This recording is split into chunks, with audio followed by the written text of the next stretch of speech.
Hi there, I'm Eric LeClaire from AMP Global. I'm going to walk you through this installation process. So grab your tools and let's get started. Today we're installing the Integration Upgrade Kit made specifically for the Stinger Electronics Heighten multimedia infotainment system. For Jeep Wrangler JK 2011 to 2018, this kit includes all the modules and cables needed to retain the factory features and add a lot of additional vehicle information. Vehicle gauge screen with 8 gauges, including battery voltage, coolant temperature, and fuel level. Vehicle off-road screen with pitch and roll gauges, all displayed on the Heighten's amazing 10-inch HD touchscreen display.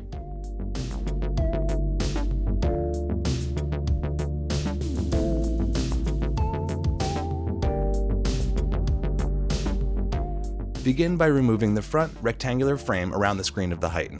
Using a pry tool, carefully pry behind the seam of the side of the display, where the frame is thickest.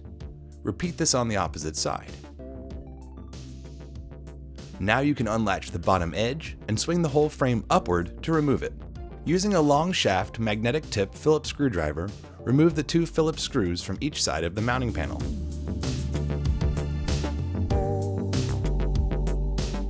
Carefully place a pry tool under the bottom corner of the panel and pry upward to release it from the dash. Remove the Heighten screen from the display mount, then disconnect the 2 cables on the back of the display. Simply pinch and pull the gray USB connector to remove it.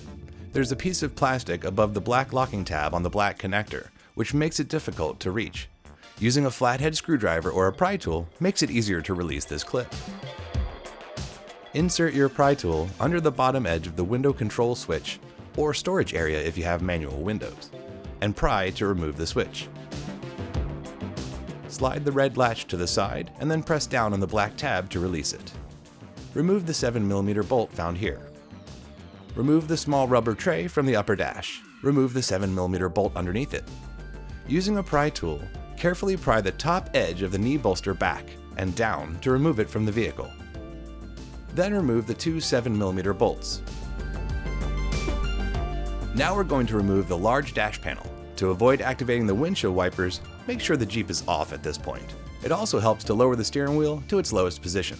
Then, reaching inside the radio opening and the window switch area, pull the dash toward the back of the Jeep. Release the clips along the back of this panel, then roll the panel upward toward yourself to remove it from the vehicle. Remove the 4 7mm bolts, securing the Heighten brain into the dash.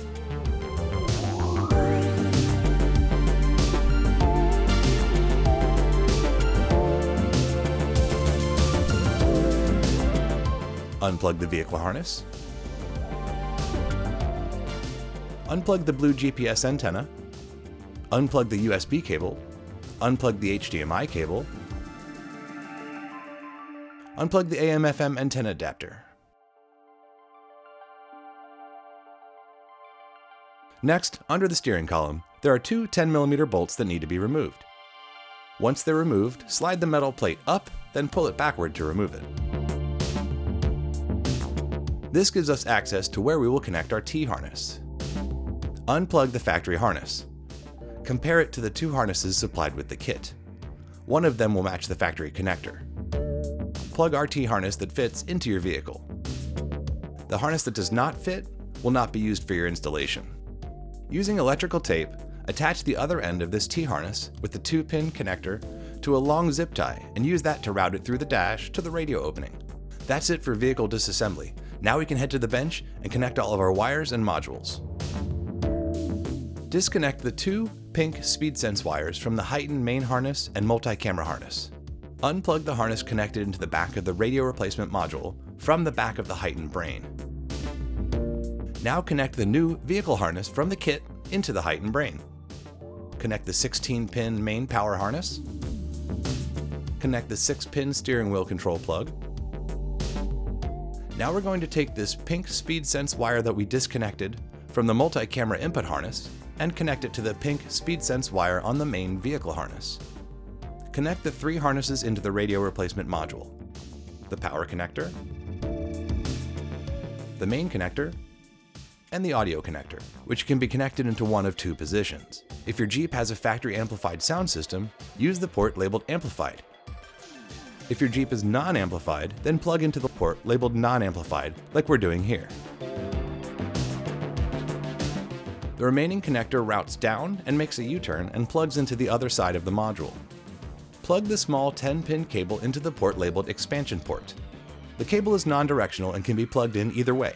Plug the other end of the 10-pin cable into either port on the PAC-Link module. Apply the supplied double-sided tape to the back of the PAC-Link module. Apply 2 of the supplied pieces of double-sided tape to the back of the radio replacement module. On the camera harness that has our speed sense wire, also has a small 3-pin plug labeled PAC-Link. Connect that into the small port on the PAC-Link module. If the 10-pin multi-camera harness was not originally installed, use the included small harness labeled 10P-radio-HAR to connect the PAC-Link module to the radio replacement module. And be sure that your speed sense wire is connected to the speed sense wire in the main vehicle harness. Now we're ready to plug everything into the Jeep. We're going to start by connecting our small 2-pin CAN bus connection cable. Remove the adhesive backing from the double-sided tape on the PAC-Link module and secure it to the top of the height and brain. Reconnect the harnesses to the Jeep. Connect the audio harness, the antenna adapter,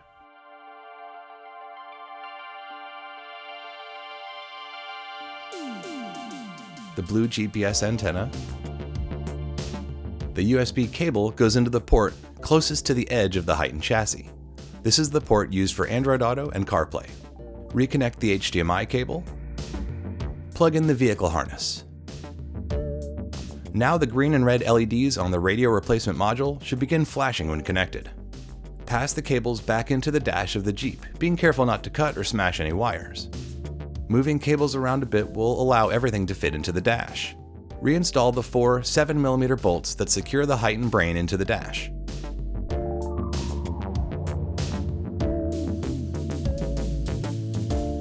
Remove the backing from the tape on the back of the radio replacement module and attach it to the height and brain. Reattach the 2 display cables to the back of the height and screen.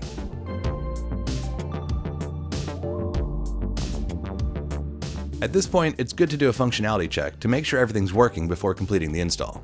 From the height and home screen, swiping up will show a vehicle app, which will reveal gauges, vehicle information, and lots of other awesome CAN bus-driven information. Verify that you get AM/FM reception, verify steering wheel control operation, and that you've plugged into the audio port properly by verifying audio quality. Then you can turn off the Jeep and finish the installation. Temporarily disconnect the 2 display cables from the heightened display and remove it. Now reassemble the vehicle in the opposite order from which you took it apart.